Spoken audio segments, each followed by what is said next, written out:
So I called this meeting of the Natural Resource Inventory and Mapping Committee to order on November 19th. Present are our committee members, Ryan Oakes, Penny Miller, Karen McKnight, and myself, Sandy Wilmot. I don't see any public present, so we can move into our review of our natural resource presentation and the forest block. How do you think it went?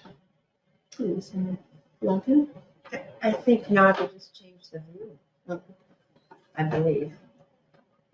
You're Sandy. Yeah. Oh. So the presentation, Yeah, I want to hear what happened. I think it went really well. I think it worked well, didn't it? I mean, Yeah, besides being the interesting, it interest. worked well, and Yeah. the interest too, yeah. Yeah, so it was full. It was like Oh, nice. 50 people, Right. you know, they had to sit on the benches because we didn't have enough chairs. And it was such an array of people. There were, you know, I expected like all gray hair, right? But Yeah. it wasn't. It was a real mix of, you know, great. seniors and Yeah. young interested landowners. Right. And a few kids. And Yeah. my feedback that I heard was that it was very interesting. Some of it was a little too technical, and we kind of knew that going into it, Yeah. didn't we? Yeah. But it, you know, by having it technical, it kind of reaches every level that way, huh? Why do you always pick me? I'm allergic to you.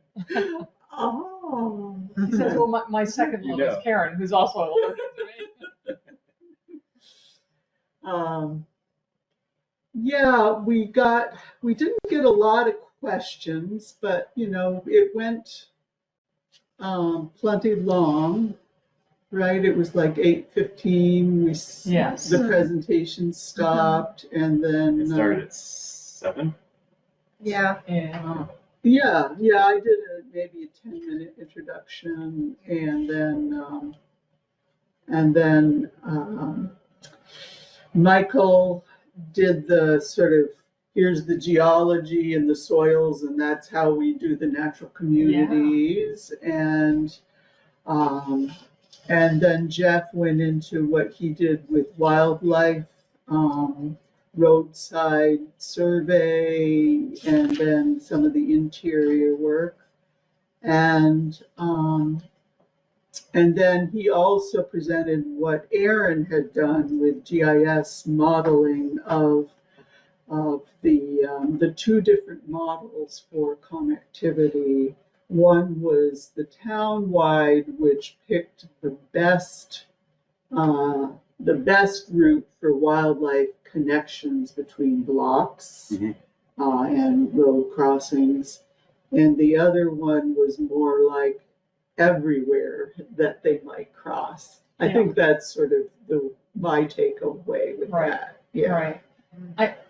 I think that it was because we had so many people, it was a little hard to see that small screen. The downside, I think the only unfortunate thing about it was my husband watched from home, and he said the cameras were so far back that he couldn't see anything that was on the screen. He could hear people talk, and he assumed that somehow Mount Mansfield Villages, got that on the brain, MMCTV would be showing the screen, you know, and you'd just be hearing the people talk, but instead you saw the people and didn't see the screen. Sharon, what happens with the DRB meetings? Do you see the screen? Do you know? Can see, I think you see both. Maybe they. Well, Maybe they have the cameras set up differently. We had trouble with the connection between their PowerPoint and the screen, so it might have been different than what they normally do. But the edited version that now appears on their site, they were able to take the original PowerPoint and replace it. Oh, great. So it is better actually than watching it Great. streaming, yeah. Did you send out the link to that or not? I saw it somewhere I and I forgot did. Yeah, I to did. watch did. it. I think you did, Okay. Yeah, I need to go back. and because watch I it. sent it to some people, so I Yeah. know you must have. it's on our website. Amanda put everything up there. It's really, if you want to know anything, it's all there. The report, the connection to the interactive site Arrowwood did, that presentation, and MMC TV also came along on the forest walk, and she took a lot of footage. So she told me when we were leaving that it was going to take a little time to cut it back because if it's too long, people won't watch it. So I think she's still working on that. Yeah. And we're very blessed to have Brad stop in at the upstairs presentation because we just had so much trouble with the technology, and he was able to get it to work out. It took him some time too, but thank goodness, technology. So I got feedback, Okay. and folks thought it was interesting, but it was a data dump, and they wanted to really, so what does this mean? How do you look at and use this data? Because they didn't really understand it. I thought it was pretty clear myself, the data part, but I heard from at least 5 people the next day, or maybe it was 2 days later. Yeah. They're very impressed. And I said, well, we're going to have, I said, these are the people that did the study, and this is what they're talking about, the data. They're not applying that data to possibilities of how to use it. And that's the next step. So I tried to make that clear. You did at the end. You did. They may have come with more hopes than I may have when I invited people. May have given them the wrong impression. But it's all right. But you did say it. You did say that at the end. I don't think they heard it. Mm-hmm. People don't hear. There's little voices start talking in their head, and then they don't really pay attention to what's up. Yeah. I thought it was very helpful to have refreshments and have people come early. There were a lot of looking at maps and I think that was a good way to say it too. That you said not a time period, but you said come early. Yeah. That was good to do that. Okay. I don't think we could have had it longer and had Jens come and do anything. I think that would have been just overwhelming. I think that would be chapter 2, Yeah. not a long chapter 1. Yeah, maybe it can be called chapter 2. That's a good idea. It's because I think it'd be because people are very interested in Underhill and interested in knowing that something's out there. So I think that's really positive. I was surprised that it wasn't just sort of the few 20 people you usually see. Yeah. Yeah, no, it was a lot of people. Yeah. And so there seemed to be a high degree of interest, and I didn't know them all. Unless they're from Jericho. No. There's also a nice mix at the walk, even though the first walk was smaller. Yeah, so the forest walk was, I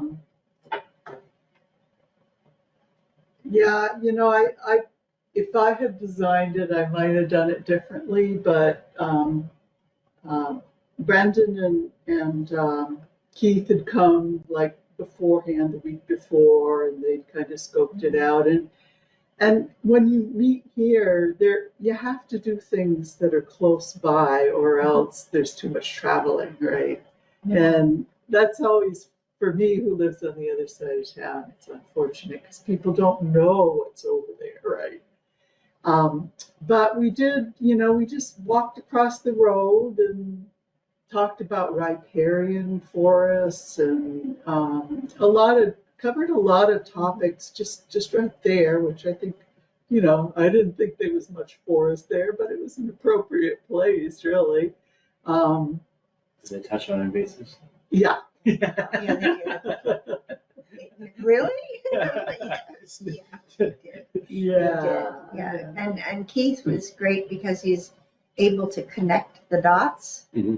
You know, so he, I thought he was, Yeah. you know, there might be a statement about something and then he creates a segue and then discusses a little bit more so you get a greater, the bigger picture, of it, yeah. and how things fit together. It was a great team, I think, to Yeah. have them both. Mhm. And I thought it worked out, the different venues, and it was being able to drive to them and being able to have, we have four? Did we have four venues? Is that what it was? Oh, we went to, Did Casey's Hill to look Right. at forest blocks.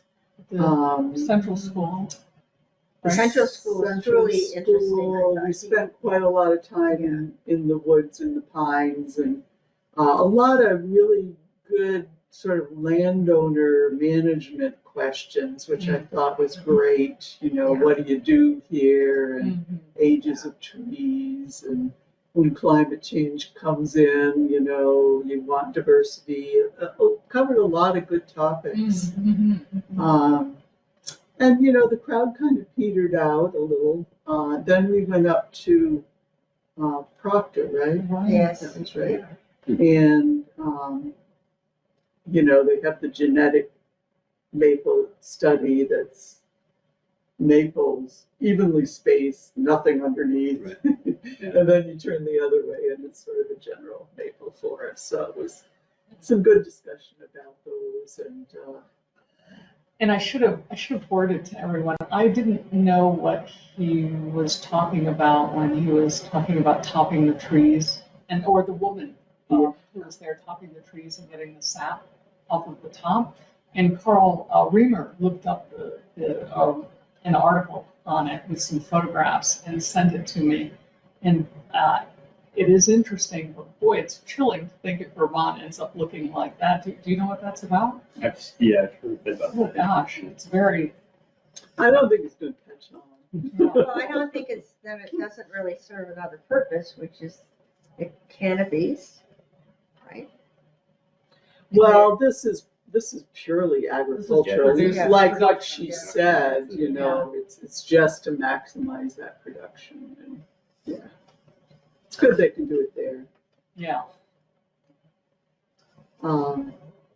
Yeah, I didn't hear a lot of feedback from the walk, but yeah. Yes. I thought that the other thing that was really good is attracting different birds Oh, within the different levels of the tree, you know, the different stories of the tree. yeah. That I thought was I didn't know some of that at all. I mean, that was Someday A we should real eye. have an actual walk about, it's called Foresters for the Birds, and it's a collaboration between Audubon and Forestry Parks. You probably know about it, but you know, this cool little trick like, okay, here's the 3 levels that are alive, and here's the 3 levels that are dead, and all kinds of birds need all those things, you know, and yeah, we did a a nice takeaway. bird-friendly maple once, but it was inside. Oh. And that's very difficult, I think, it was sort of, but to be outside and then have good examples of what you're talking about that are live and in front of you, and maybe not this time of year, but in the spring, it might be really lovely to have it when the birds are back, because we'll see the perhaps scarlet tanagers or whatever, depending upon if we're close to a meadow and whatever.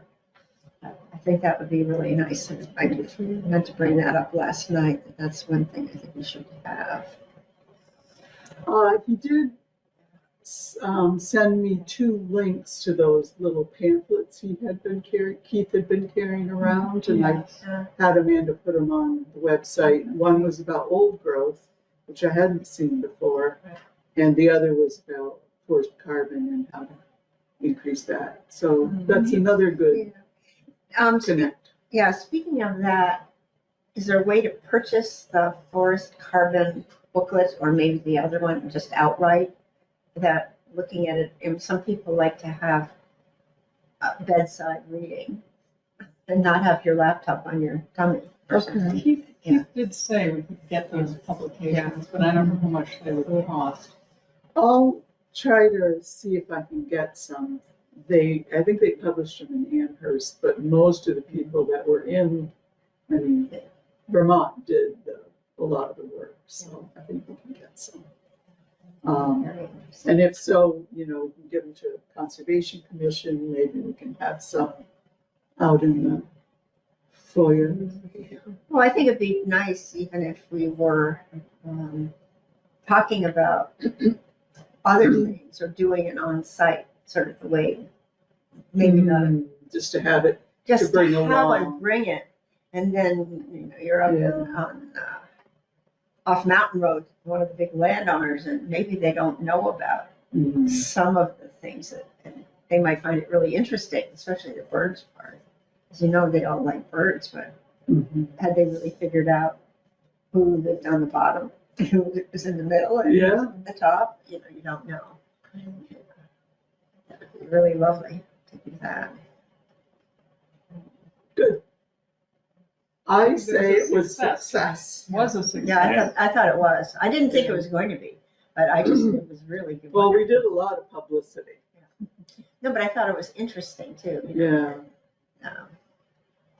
Well, thank you guys for doing all that. Yeah. I know it wasn't involved much, but Yeah, unfortunately, this we missed you. Yeah, we missed you. was successful. Yeah, it would have been good because you're sort of Forrester type Yeah, to get the feedback from, right. from an expert. for sure. Yeah. I'm gonna go back and watch the. Yeah. Watch the. Yeah, show. I will too, if you can, I didn't even click on it because I thought it would be like, Same husband thing. saw it, but that's nice if I can see the slides. Mhm. That was a pretty spiffy presentation, I thought, graphically, that they did. So when we were talking about how much it would cost for them to do that presentation, I see now why it did. Those were a lot of slides with a lot of graphic pizzazz. Right, and it was focused on Underhill, so it's not like they could reuse some other one that they did. So that contract is closed out, or Should be closed out. I'll check with Jen Silpe Katz to make sure that the invoices are all in order. Somebody will shout at me and say, hey. And I assume they were within budget, but we'll find out. Before we actually look at those maps, I wanted to show something online. Can you do the share? Do you know how to do share? Yes. Do you Uni need the Pro. lights turned off, or is that? Yeah, that probably would be helpful, wouldn't it? What do you think? I'll flip some switches and you let me Don't know. have him come over here. Okay. Sorry. Well, I mean, I can sort of tolerate him, but I don't want him to scratch me. Or you. No, I think that's good. Sorry here. Okay. I want these dots here.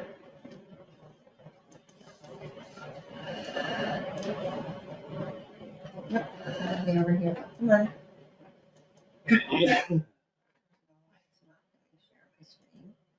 down at the bottom there, it says share. Oh, wait, no, it's over here.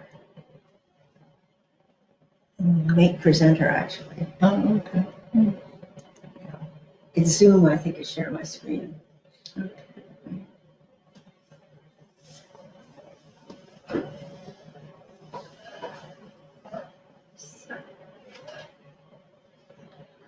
Let's see. Yeah, can you drag that Wait a up? minute, can I make this bigger? Oh, that's good. Can you like get rid of, yeah. I can put this, I think where you do the I think you Hide can hide. everybody. no, wait a minute. Okay. Yeah. There. How's that? Let me know. I guess that's about as good as it gets, huh? So what I wanted to do before we overlay everything is first talk about all of the conserved lands we have, which really is considerable. Here's all the, wait a minute. These are the use value properties. Wow. Are we seeing all of Underhill there? Or Yes. we're seeing?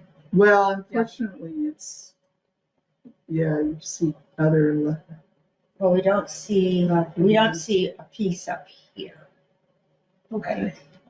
Then here's some conserved lands. Here, I'll turn them off again. Wait, the beige is what?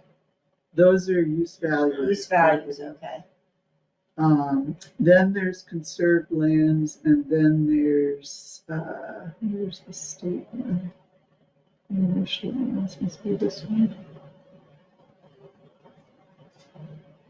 So that's the Mount Mansfield State Forest. Oh, and Can where's you this show over about there? where anything is to help orient me? Like where's Route 15? This is Route 15 right here. Oh, okay. Oh, right. That's right. Yeah, Okay. what is that? Or is that something else you're gonna tell us about? That's in Westford. But you don't know what that, well, here's some over here too. Is that conserved? Is that what that? It's not. What are you pointing See right up at that, at? That's in Cambridge. what is? Yeah. No, I think it's Underhill. Well, anyway, it doesn't matter. I was just, okay, so that's So nice. I'm going to zoom in a little bit more just so that we can, when I put the next layer on, it is more obvious like what we're looking at. And I'll go up a little. And you can see like the whole, the center block, which I think is our biggest forest block, so much of it is in use value already, which I think is wonderful. That's amazing. I Yeah, mean, that's yeah. huge. I think when we were doing the town plan, it was something like 36% of our land area is in one form or another of conservation. The thing that isn't shown here are the Underhill open lands. Is that what that's called? Underhill has gives some tax incentives for properties, but it's only on a 10-year basis. So it's an additional like working lands or people that want to keep open space. And I think there might be, I've stuck in my head there's 76 properties in that, but I might have that number wrong. So Sandy, there's no overlap there. Those are different Right. different than Yeah, current if use. you're in current use, You're not in. you're not eligible. Okay. Yeah. Typically, as I have understood in the past, those are folks that like the idea of the current use program, but that can't meet the acreage, I see. the Okay. minimum acreage of 25. 25. 25. So it's those people that fall in the cracks between like 15 and 25 that want to have, kind of want the benefits of like a use value program. Is it And 15 or is it? I don't 10? know what the minimum is, but I was it just. might be 10. Yeah. And We can look into And is it something like this, though? The current use is, I was just talking to someone, I guess maybe it was Brandon, maybe? Or no, it was Keith, that said up to 20% of the property in current use can be open field, but the other 80% has to be forested. in That's current if use. you are in the forest current use. Okay, There's also an ag ag current current use. I mean, you can have a hayfield, I think, that can be in current use. Okay, Mhm. So, okay. So the open land then is neither one of those.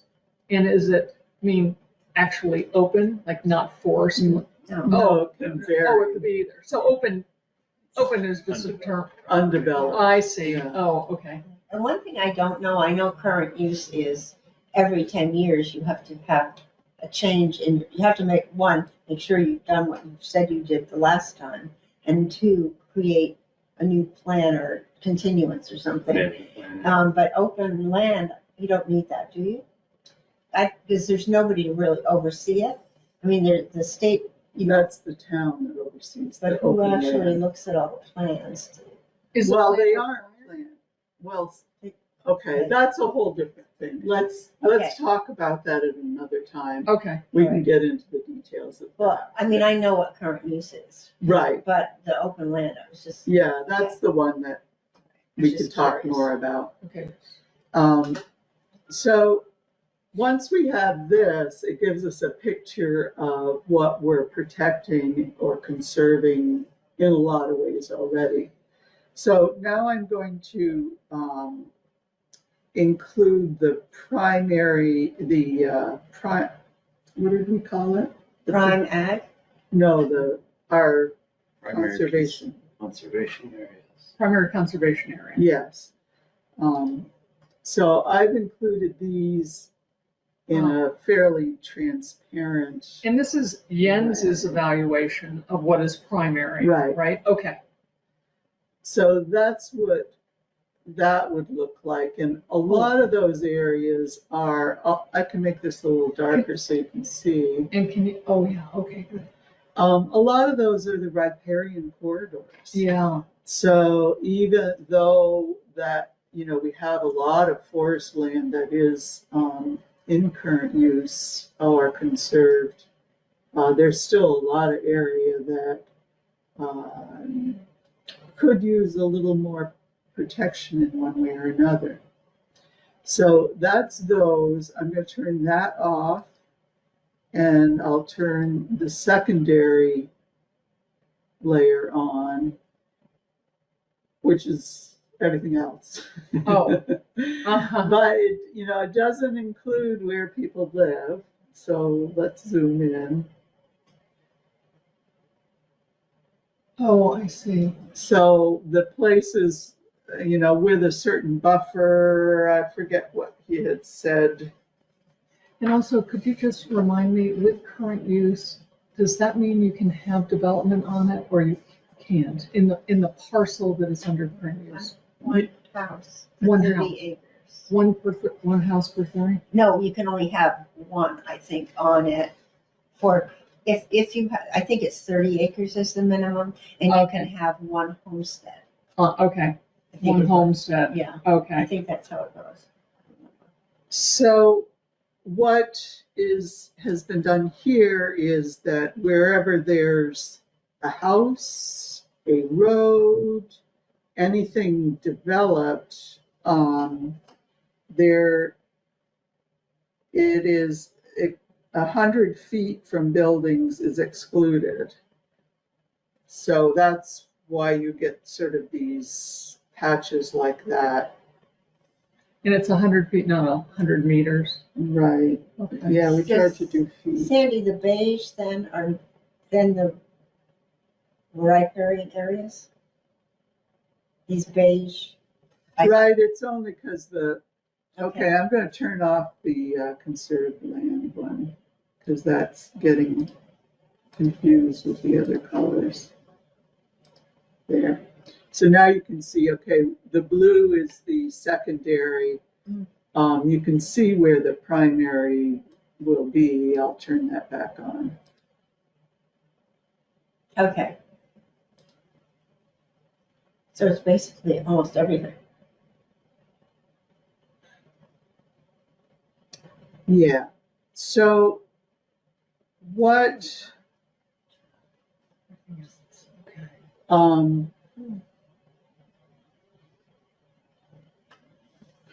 so if we can look at the handout, I'll close this down for now. How about that? And we can look at the handout. Is that a good idea? Yep. Do we want to turn on the lights again? I'm happy to. I have a switch. Okay, so I guess I'll move back over here. You can stop me sharing maybe. Okay.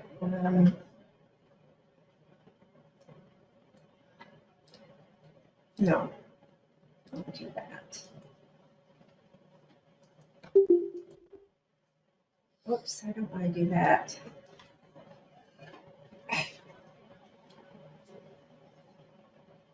Yeah, just turn on your. Here, why is it doing this?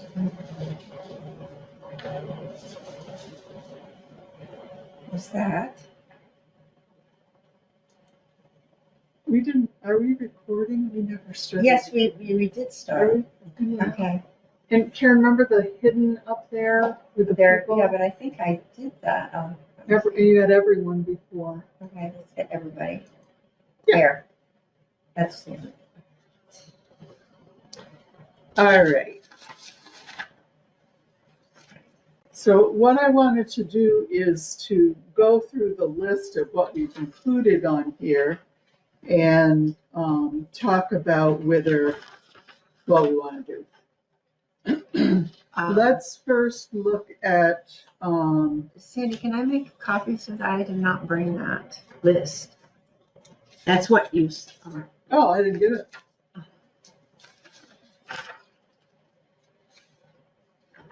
Oh, thank you. Wait.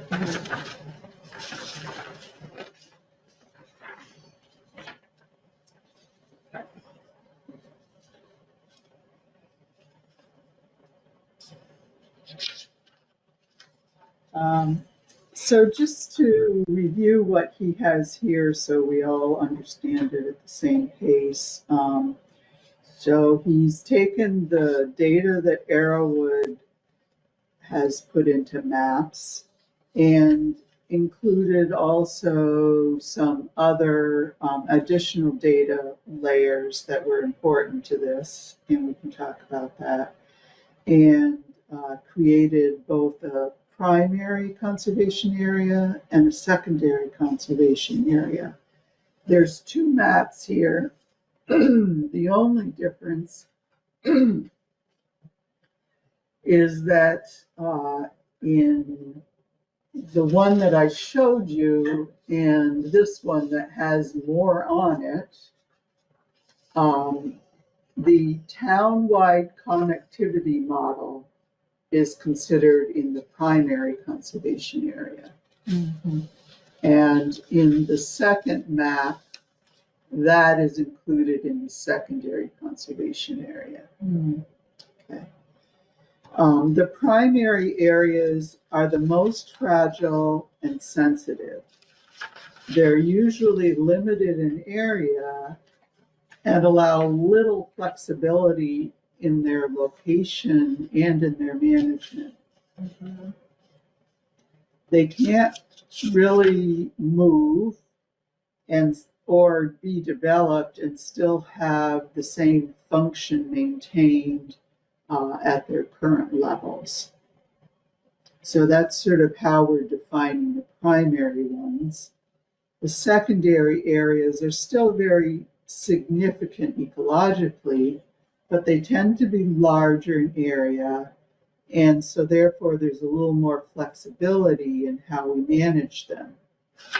Small portions of the area can be encroached upon or developed without losing the current ecological functions that these areas offer. So these areas are sensitive to impacts of development, and it would be best to place development near the edges rather than penetrating into the middle of these sensitive areas. So that's how these two areas, the definitions would be distinguished. So with those in mind, and looking at the list of what we have in each of these areas, it would be helpful to go through those and make sure we agree with having them as primary or secondary. I will say that in talking to Jens, we couldn't really see where a tertiary conservation area would be. If we put the S4 and S5 natural communities as secondary, then it doesn't really leave anything else. When he did a preliminary map where those two were in the tertiary, and it didn't seem like we were going to be protecting much of anything in the secondary. So we decided to move them up, but that's open to discussion. So let's start, and I can kind of put a little more information on some of these. Rare, threatened, and endangered species, those are Fish and Wildlife Department. There's really not much discussion about those. Those are important and already considered to be significant as primary conservation areas. Wetlands, wetland natural communities. We had discussed what exactly would be included in there. So these are class 2 areas, class 2 wetlands with buffer, and class 3 wetlands with their 25-foot buffer.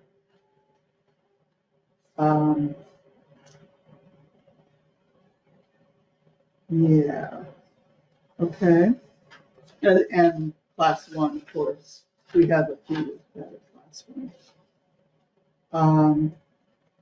So named streams with a 100-foot buffer. And one of the questions we had was, where do they measure that 100 feet? So this is the named streams. That's in the something that is part of the state hydrology system, and they measure that from the center line of the stream, 100 feet. They do? That's different than the conservation, I mean, the DRB. Right, it's Yes, the top Top of of the bank, bank. top of slope, depending Okay. on Yeah. if there's a bank or a Yeah. slope. Well, that's what I was told anyways. Huh, okay. But that moves sometimes too, right? The center of the stream. Sure, yeah. Yeah. So Um, does it happen? however, However, if you Yes, look at yeah. what was done here, we haven't singled out streams. Instead, they've been included as part of the forested riparian areas, and they've been given a larger berth. Is that the right word? Riparian areas were mapped with 200 feet buffer. So this is different than what the stream buffers are. And that's different than what our regs are. Right. Like, It's because here we're protecting those riparian areas. We aren't just looking at, I don't know, erosion from streams or that sort of thing. We're trying to protect them in a width that is significant for wildlife movement. and is that 200 feet rule something that is part of the new legislation that came up in 2023 that has to do with flood control and all that? Act 121, I think, Yeah, was just this 121. past year. Yeah. Flood Safety Act. So, because is that the change? I don't know. Because I thought Underhill was stricter about that than the state, but I guess Right. it isn't. And the state's going to be developing that. I was reading about Act 121. Are you familiar with that? It is an act that was passed in this legislature, and it's called the Flood Safety Act. And the whole idea is in the it's now legislated that the state has control over what happens in watershed areas instead of municipalities, understanding that watersheds cross over borders. And so I saw what they'll be doing with that is developing their ideas and developing their regulations over the next little while. They were talking about having some, focus groups and talking about what's important. So I don't think they've come up with it yet, but for instance, they said they want to protect river corridors, preventing development in meander pathways and floodplains, strategically remove derelict dams, and increase floodwater storage via protected or restored floodplains and wetlands along rivers to mitigate flooding from climate change events. And the idea being that flood-safe development would be allowed along the river corridors and village centers, but not upstream of the village centers, that they would be that there would not be development, that they would regulate the development upstream. So that's coming down the pipeline. So what we have here is not part of regulations. These are just the biological and ecological Right. parameters that we're interested in here. If there's something in addition that comes down, that would be, And it may be 5 years from now or 10 Yeah. years from now. But I think what Penny is trying to marry is also the conservation by design, which is what That's we're part talking of about right this. now. Yeah, and that legislation may be marrying that concert, you know what I mean? Being part of it in the legislative aspect of conservation by design. Did that make sense? Does that make sense to you? this new act may legitimize a lot of, 171 too, Mm. also. Mhm. a lot of different things. Okay.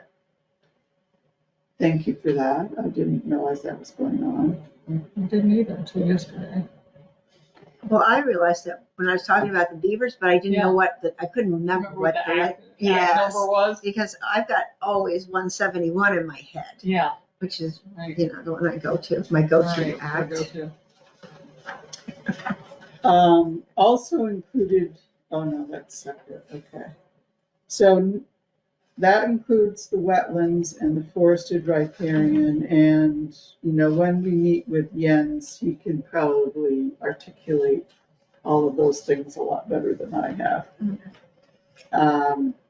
Also included are the S1, S2, and S3 natural communities. So the rare, threatened, and endangered, those are species level. This is natural community level.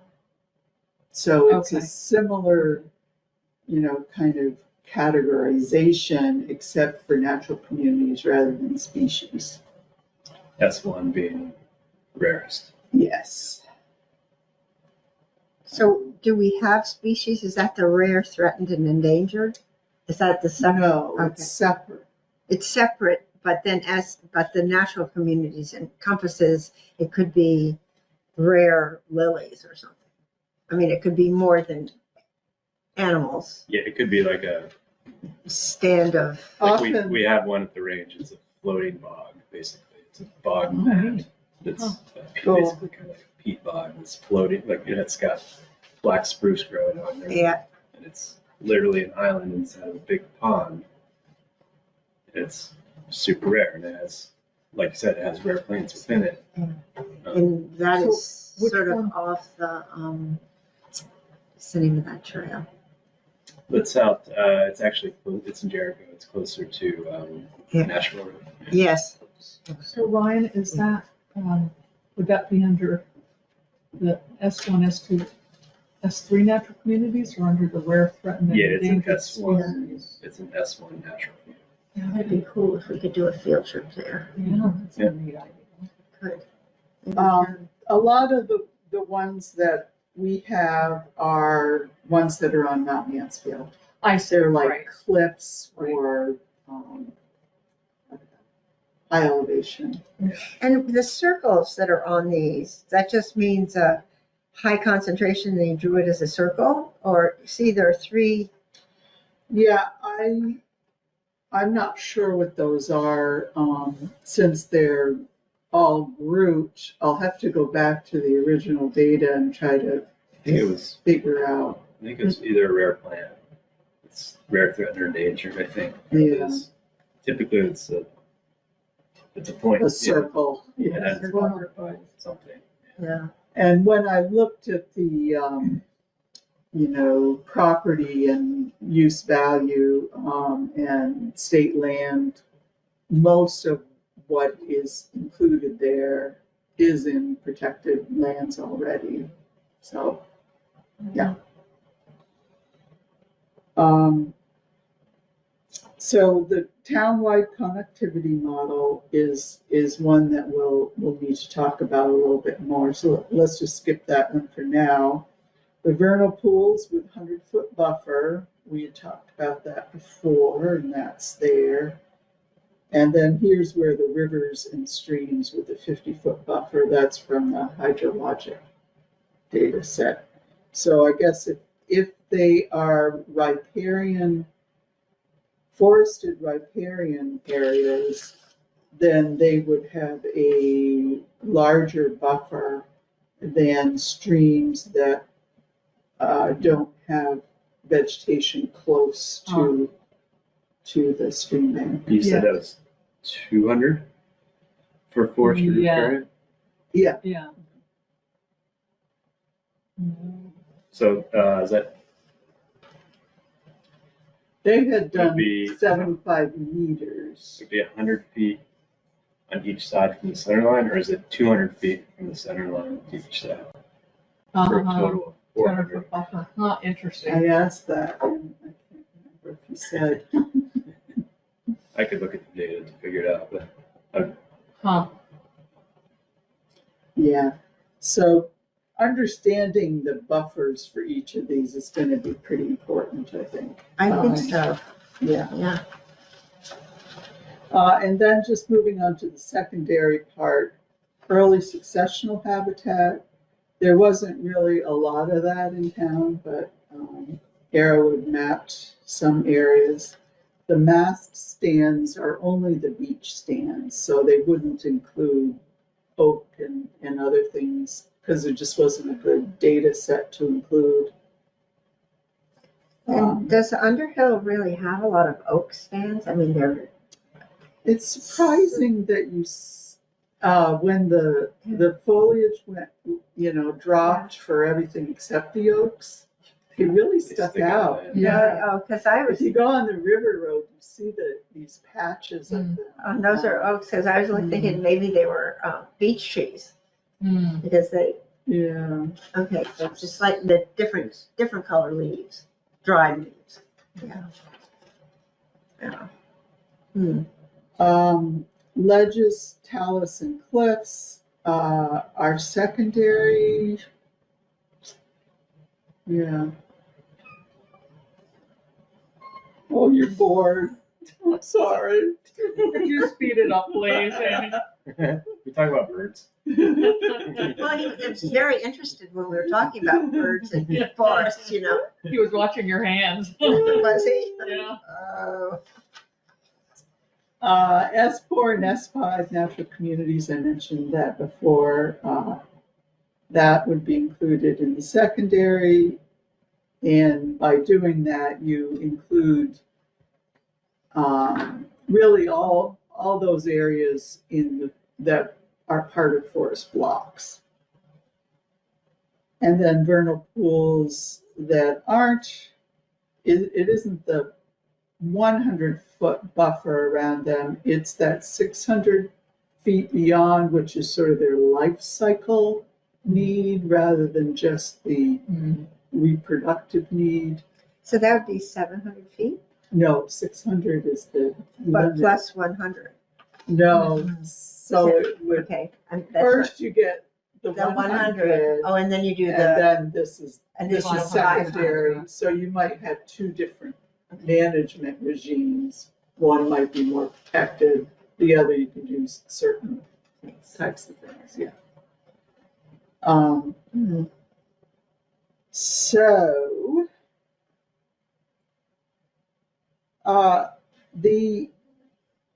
let's just go back to the connectivity model. There's kind of two ways that we could look at that. We could include it in primary at this point. This is a model, this is our best guess about where the most important connections are, and therefore we want to have stricter measurements for those. And at some point, we could try to do some verification of all of the connections, and then we would know better how much leeway we might have on those.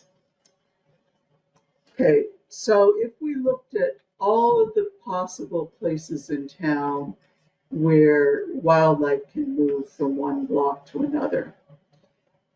And if we were able to then verify that only certain ones are actually really important, then that would be one route to go. And so the question is, do we include what we think is the best now because of the model as a primary, or do we put it in the secondary pending more information? And could I just ask you a sidebar question? When we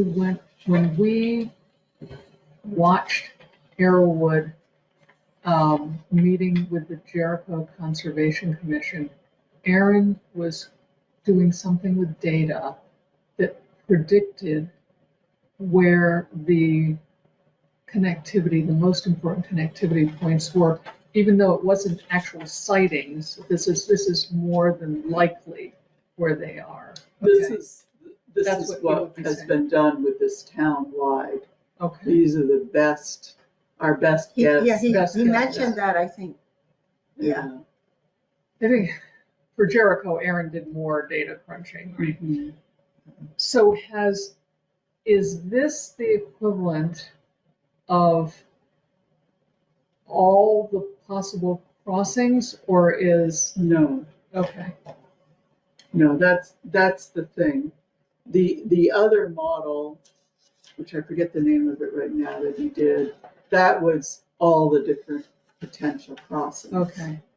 This is like, okay, we focused in, this is where we think the really critical This ones was the are. predicted ones. Yeah. Okay.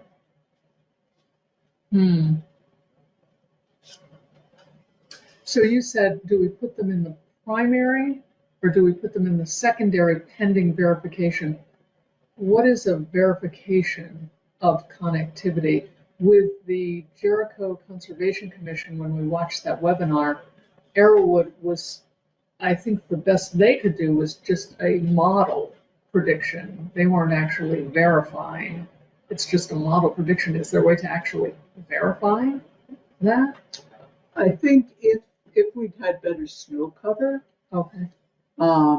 then we would have gotten better data on actual road crossings and that kind of thing. Okay.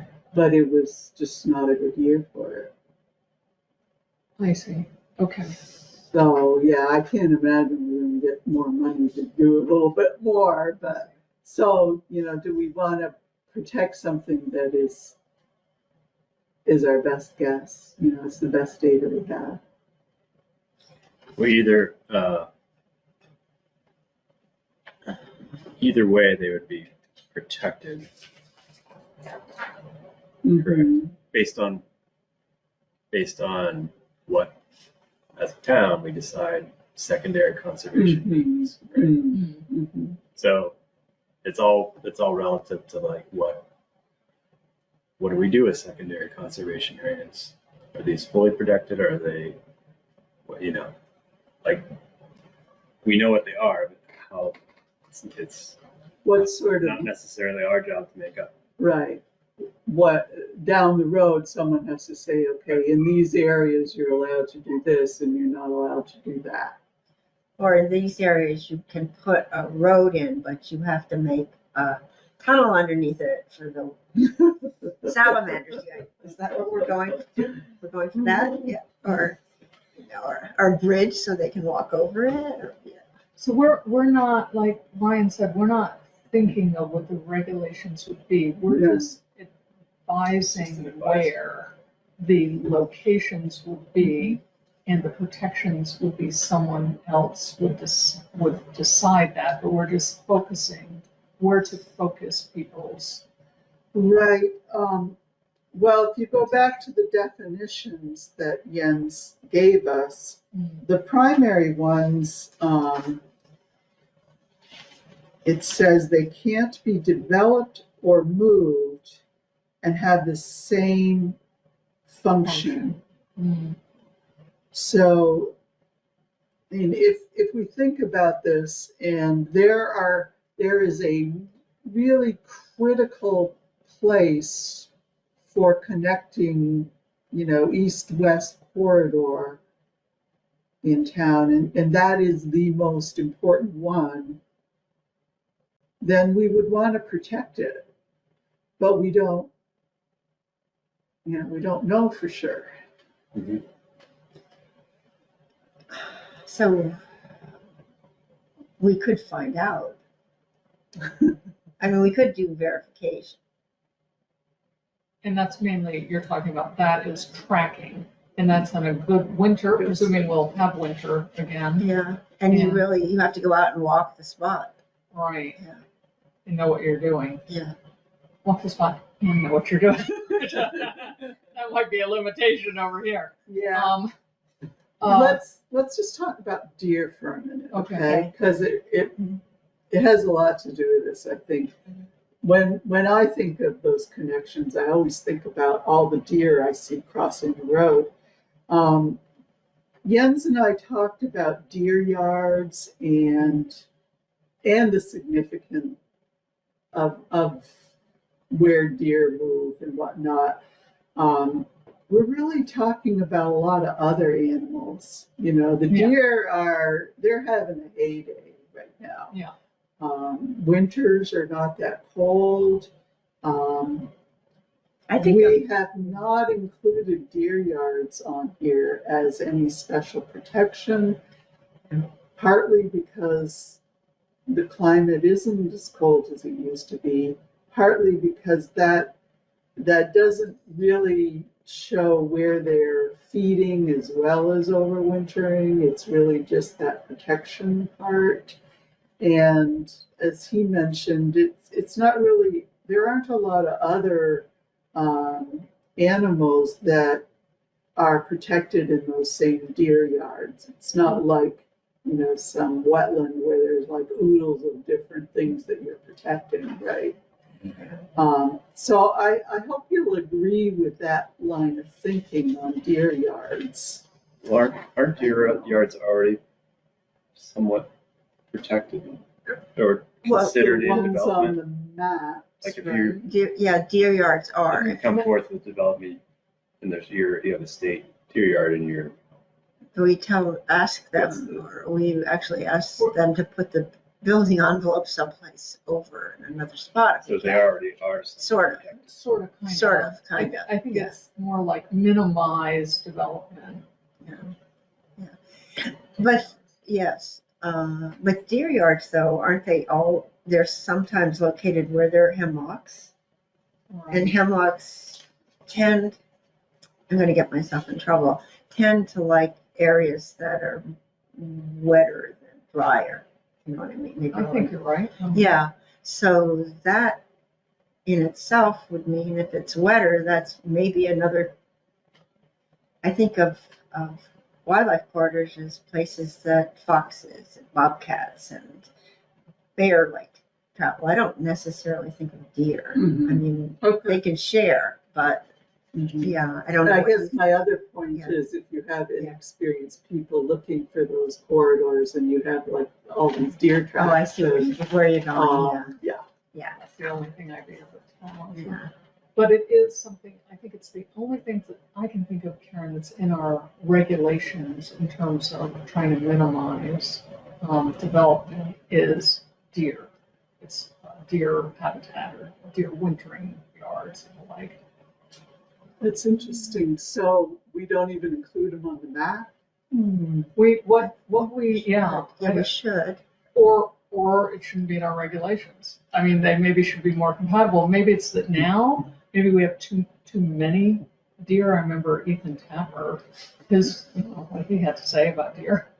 And but would that change in time? Is it important to protect them or not? Apparently Jens thinks not so much, right? And the other thing is that if you have all of these forested riparian areas, a lot of those might tend to have hemlocks. Yeah, And these S4 and S5 areas would have pockets of hemlocks also. So it's like a second layer on top of this, But it is interesting that our DRB standard really, that's like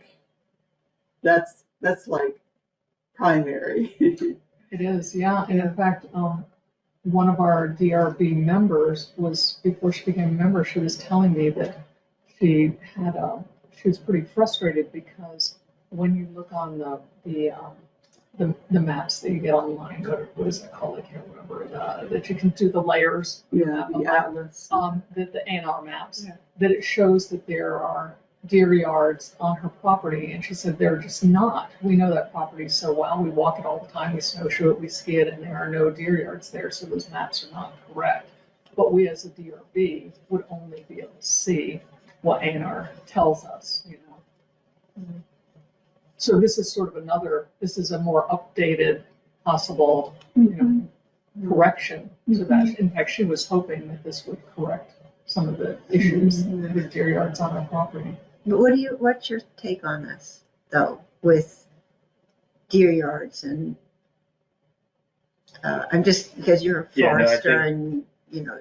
I think what Sandy said is forest or riparian areas are going to like encompass almost all those deer yard stands. Important areas. Yeah, I mean, just looking at this, I mean, I think they're already either in primary or secondary, all of them, you know. So I'm not sure it's something we need to address, you know, it's like protected on top of protected, so it's already been encompassed. But what are we talking about with secondary? I mean, primary and secondary, that's everything. Primary and secondary is everything. It is. Right? Okay.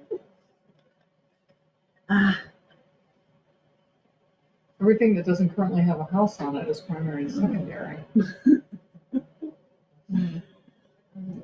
Right, but going back to his definitions, right? Yeah. Okay. Secondary. There's options. Yeah, There's options. they're significant right. and important to think about, but versus primary, which is very little. Which those are areas that he is saying can't be moved, should be protected. And he's talking also, I guess you're right, he's talking about the core of secondary might be more important than the edges of secondary. Yes, right. How you approach that is important. Yeah. Okay, good. So that's a lot to digest. I think we don't have to make a decision about anything tonight. I think it would be good to think about all of these and what going forward, the Planning Commission is hoping to start addressing this in January. How we go about that hasn't been determined yet, but I think Jens will be playing a part in that. And what we present to them will be one map. This is our recommendation. So getting some of these details in our minds, yeah, that's what I want. That's an important thing. And understanding, I mean, you all had all these questions and I'm winging, okay, what is that buffer? Those are the kind of things that we'll want to make sure we know and have, a nice written thing about that. So, my takeaway today is I want to take what Jens has and write more details so that it's very specific about what is included in whatever buffer there is. And is he going to get an opportunity? We're going to have an opportunity to meet with him before you start the planning process with the planning? I'm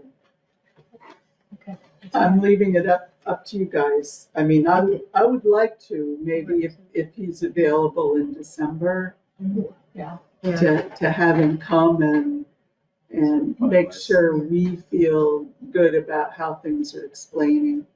And then when this gets presented, I really hope that he will be at the, maybe it's something for the planning and conservation commissions to have one meeting where this map is presented, because you'll be addressing it for different reasons, and the planning commission will be addressing it for our mapping.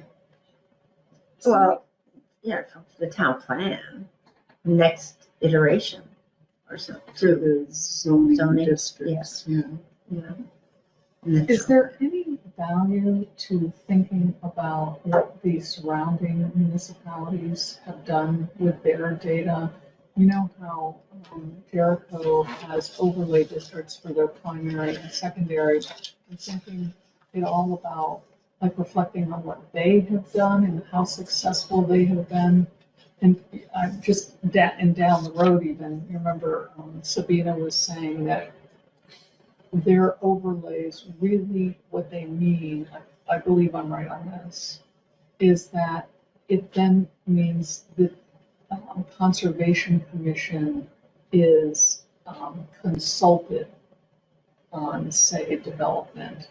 And the Conservation Commission may say, yes, we feel then this should be protected, but whether it gets that way once the DRB makes a decision or not is, who knows? She doesn't even know if it has made any difference.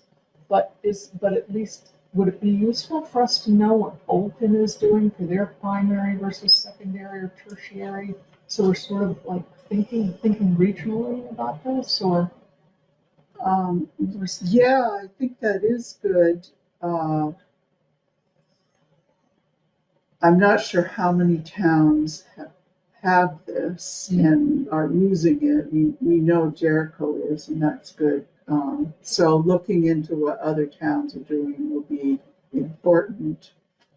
One reflection that Jens passed on to me about Jericho is that they develop different, what would you call it?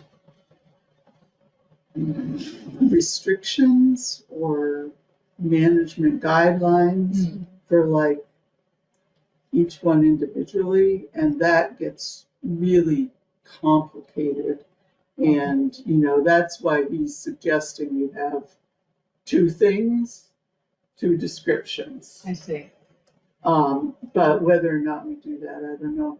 So yeah, that's one model, and it's an overlay. If it's actually part of the map, it strengthens the implementation of things.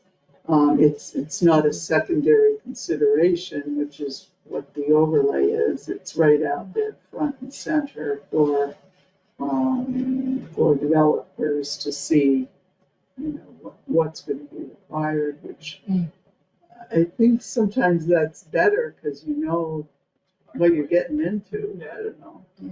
Right. I'm trying to think of what Jens does use Waitsfield and also Stowe for examples of things.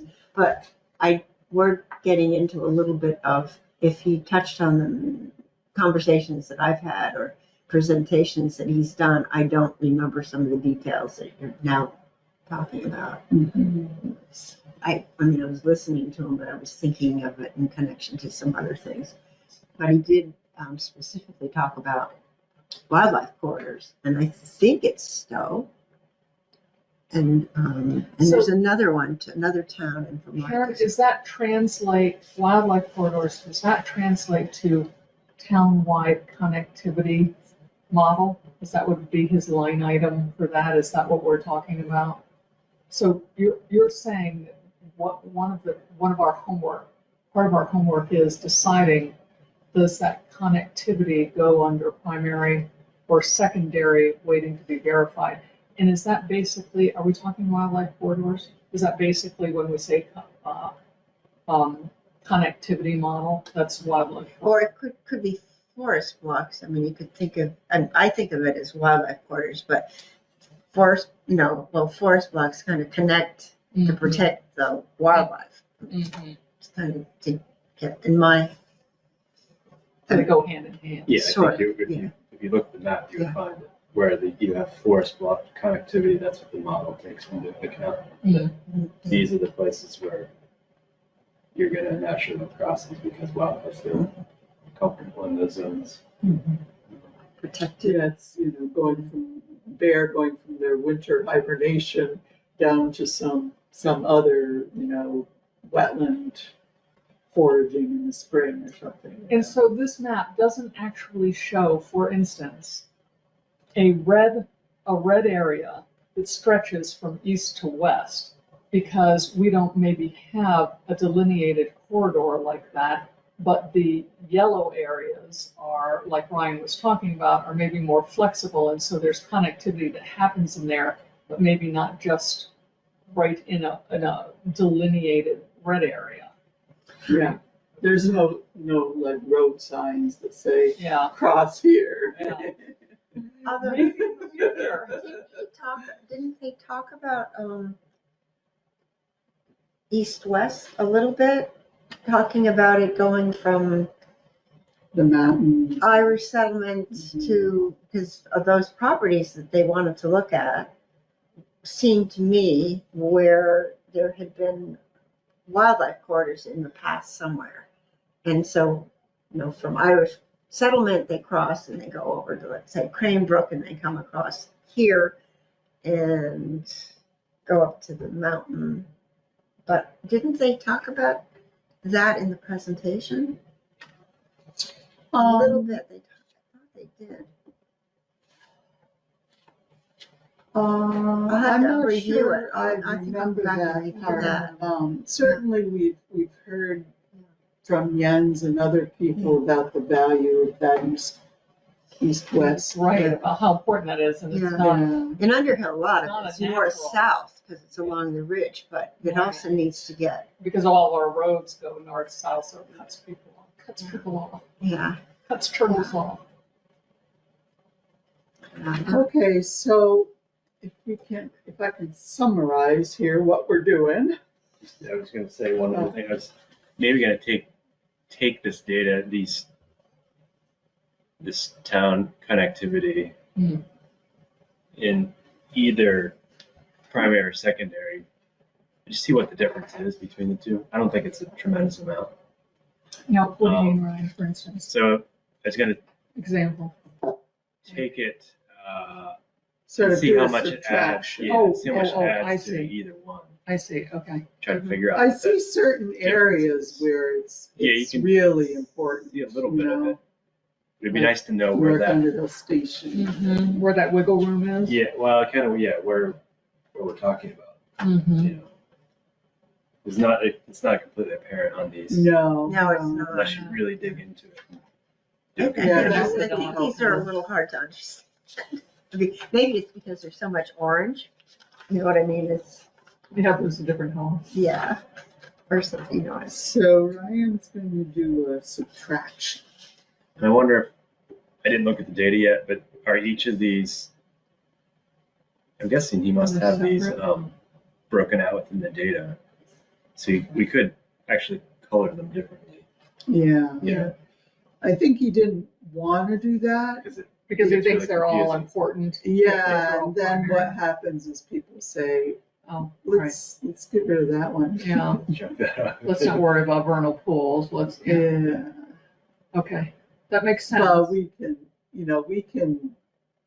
can do that for our own selves. Just for- Oh, just to curiosity's sake, understand, right? Yeah. But he's putting them all together as Yeah, 'cause primary. it That's makes- intentional. Yeah, it makes it simple. I see what you're saying you're going to do, Ryan. If you can do it.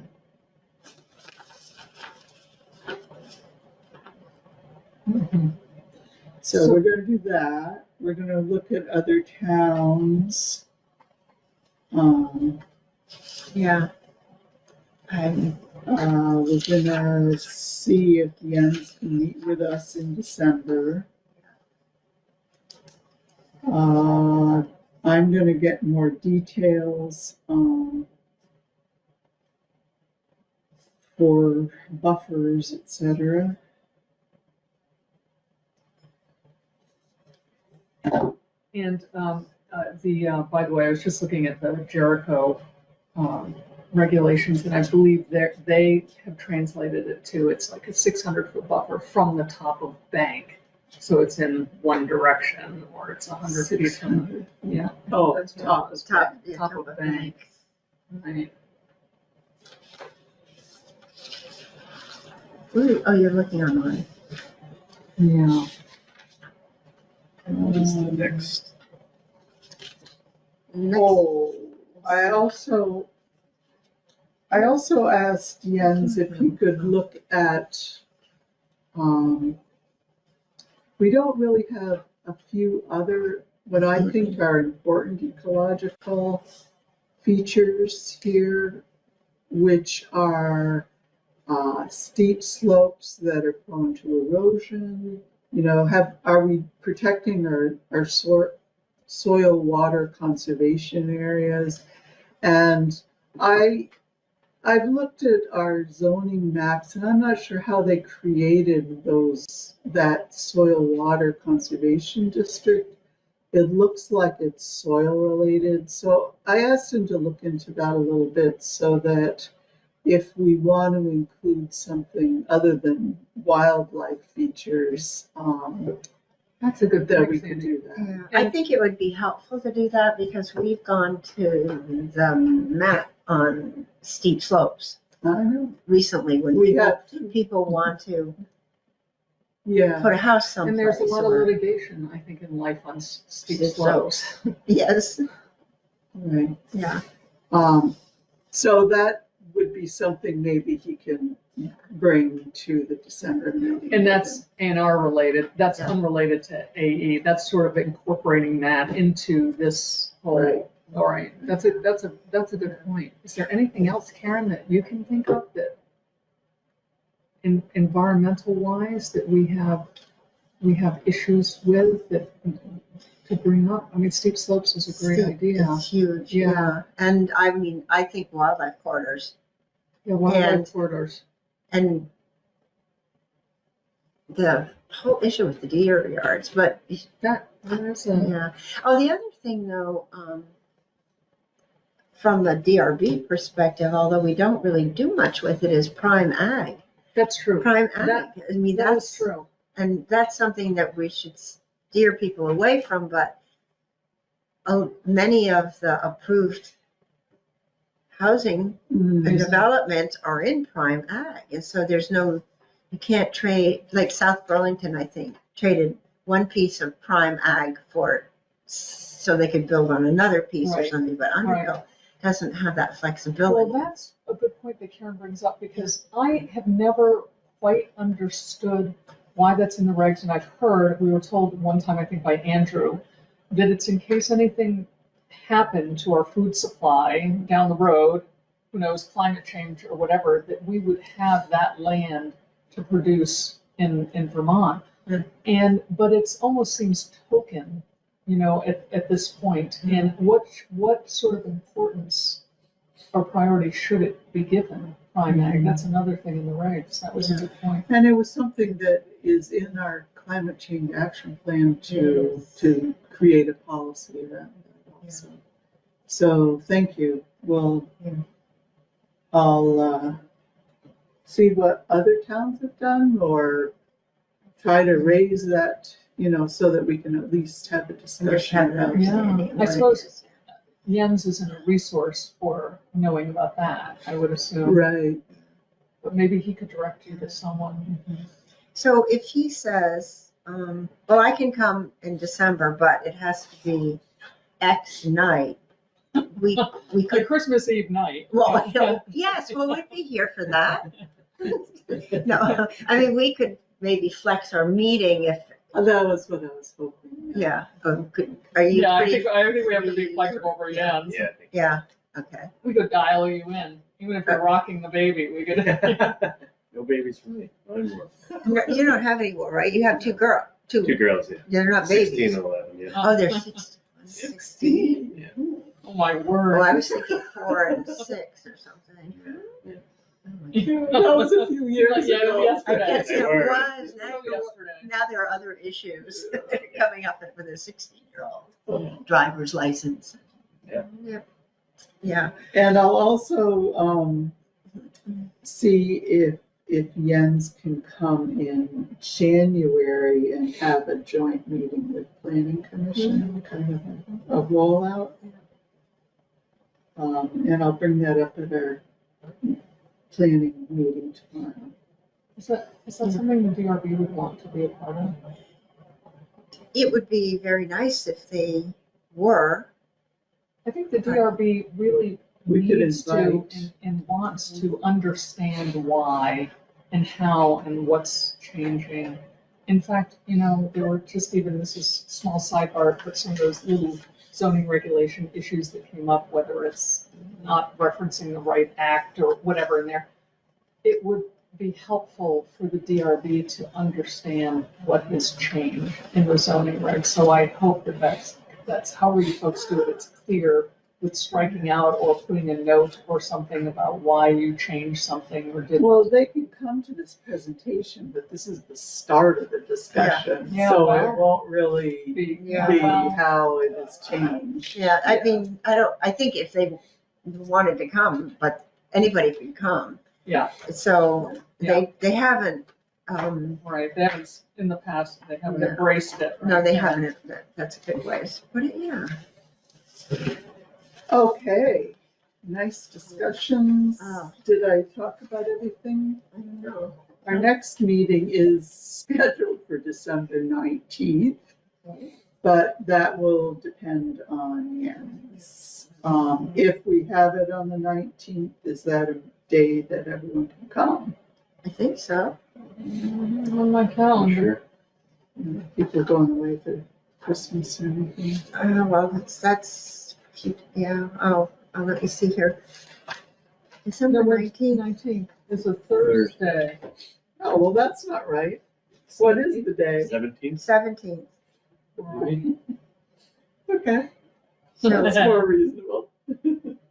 it's Roger Fry's birthday on the 17th as well. Oh. I don't know. Okay. Yeah, otherwise it'd be the 24th. Yeah, maybe. Not be. I think the cat has gotten to you, hasn't he? Yep, Yeah. that's Judy. Karen's here for Yeah, I can do about an hour. Yeah. And then and nobody understood last night. They said, the cat's not here. I said, I know he's not, but he is. Yeah.